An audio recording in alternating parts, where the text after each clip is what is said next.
Bonjour et bienvenue sur Vaincre la frustration du célibat pour cette dernière vidéo de l'année. Alors comme je l'ai dit sur mon profil, je suis actuellement en congé. J'ai choisi la destination de Cancun au Mexique. En tout cas, je bénis le Seigneur pour cette merveilleuse opportunité qu'il m'a donnée de passer les 2 dernières semaines de l'année ici, dans cette merveilleuse ville. Donc là, déjà, excusez-moi un peu pour le décor et pour le bruit un peu de fond que vous allez écouter. Mais je tenais quand même à faire cette vidéo de fin d'année pour vous annoncer une excellente nouvelle. Alors cette vidéo, honnêtement, c'est vraiment fait dans la spontanéité et je voulais pas passer de temps dans beaucoup de montage et tout, donc je me suis dit je vais juste faire une vidéo pour vous annoncer l'essentiel. Mais avant de vous annoncer cette bonne nouvelle, je voulais quand même reconnaître que c'est la fin d'année et que c'est souvent un peu difficile. Voilà, autant pour les célibataires que pour les personnes qui ne sont pas célibataires. En tout cas, moi, j'ai passé un petit moment de découragement et je vais du principe selon lequel, si ça m'est arrivé, alors il y a certainement certains d'entre vous également qui avaient éprouvé ce sentiment, vous voyez, parce que en fin d'année, généralement, que tu le veuilles ou pas, tu vas faire un petit bilan quand même. Et pour certains d'entre nous, il y a des problèmes qu'on ne voulait plus trimballer en 2024. On voulait en tout cas les laisser là en 2023 et entrer en 2024 avec la solution. Voilà, mais c'est pas le cas pour tout le monde. Ça peut être voilà, le mariage qui est le sujet, le célibat. Voilà, tu voulais plus être célibataire. Voilà, c'est ce sujet que j'aborde sur cette chaîne la plupart du temps.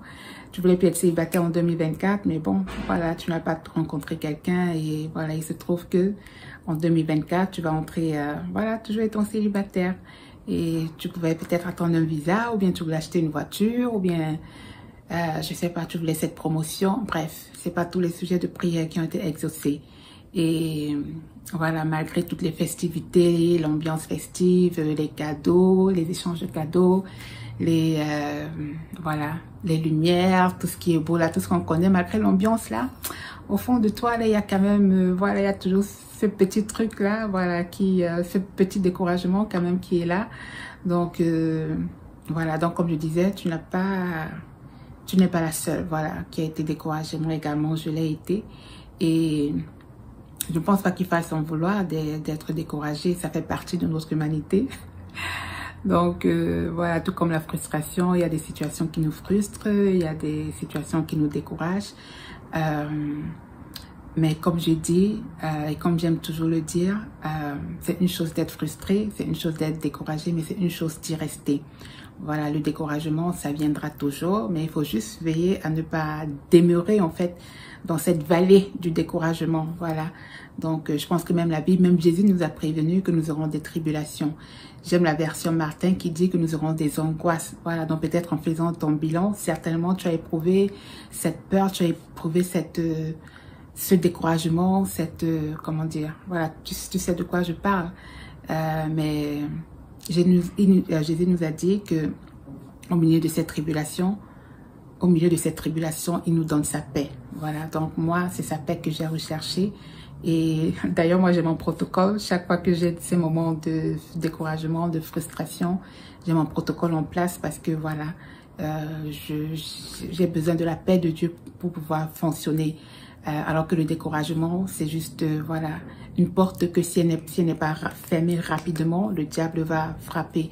Donc, j'imagine que c'est pas ton souhait. Donc, voilà, je voulais juste t'encourager à cette fin d'année, pour te dire que c'est normal d'être découragé, mais en même temps, ne demeure pas dans le découragement. Voilà, ne demeure pas dans le découragement, mais recherche plutôt la paix, vraiment la paix de Dieu qui est disponible. La paix de Dieu qui nous a promis. Il y a quelqu'un qui a dit que la paix, ce n'est pas l'absence de problème. La paix, ce n'est pas l'absence de difficultés. La paix, ce n'est pas l'absence de défis. Mais la paix, c'est la présence de Dieu. Donc, recherche juste la présence de Dieu. Et recherche cette paix qui nous a promis et qui dépasse tout entendement. Voilà. Donc, c'est ce que je voulais t'encourager à faire. Et donc, la bonne nouvelle, cette vidéo, déjà, elle est très spontanée. Elle n'est pas... Elle n'est pas préparée parce que je suis en congé, je n'ai pas envie de faire des vidéos qui vont me demander de faire des montages des heures là, mais je voulais juste terminer cette année, vraiment avec cette bonne nouvelle, et également pour vous remercier, mes abonnés, vraiment pour votre fidélité, vous remercier pour vos encouragements, pour vos commentaires, parce que vous ne savez pas, c'est, voilà, quand on poste des vidéos, c'est beaucoup de travail, et généralement vos commentaires, vos points de vue, vos likes, tout ça en tout cas, ça encourage, voilà, ça s'encourage. En tout cas, merci pour votre présence. Merci, je vais pas citer les noms, vous vous reconnaissez. Merci pour le groupe de femmes également que j'ai créé en janvier dernier. Merci également pour vos en tout cas, merci. En tout cas, merci d'être là. Merci de votre présence. Et voilà, donc sans plus tarder, la bonne nouvelle, c'est que je suis devenue coach de vie. Attendez, c'est coach de vie certifiée chrétienne. Bon.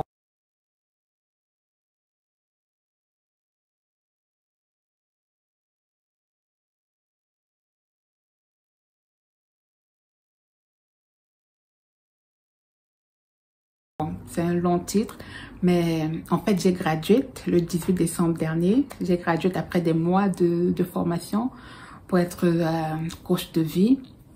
Voilà, donc j'ai gradué, ça fait 2 semaines de cela. Et c'est la bonne nouvelle que je voulais vous annoncer. Dans une autre vidéo, je vais entrer en détail de comment ça s'est passé. Mais quand je regarde en arrière, quand je regarde tout ce que j'ai traversé, tous les moments difficiles que j'ai traversés, les moments de questionnement, les moments vraiment difficiles, j'ai juste envie d'encourager quelqu'un pour dire que Dieu ne gaspille aucune de nos souffrances. Dieu ne gaspille aucune de nos souffrances. Dieu utilise même ces situations dans lesquelles le diable croyait en quelque sorte tenir ta vie en main. Dieu utilise chacune de ces souffrances pour se glorifier. C'est pourquoi d'ailleurs la Bible dit que toute chose concourt au bien pour ceux qui aiment Dieu. Donc si tu sais que tu aimes Dieu, si tu sais que tu es sincère dans ta marche avec Dieu, ne t'inquiète pas, sache que Dieu va utiliser chacune de ces souffrances, chacun des moments difficiles. Les moments difficiles que tu as traversés ne sont pas vains. En tout cas, je vais pas entrer dans les détails, mais je voulais juste vraiment t'encourager, vraiment te donner cette nouvelle. Et comme j'ai dit, lorsque je vais rentrer, je vais vous raconter comment ça a commencé et voilà, vous dire comment est-ce qu'on pourra travailler en 2024. Donc voilà. Donc, en tout cas, merci pour tout et je vous souhaite une excellente année 2024 et puis on se dit à très bientôt.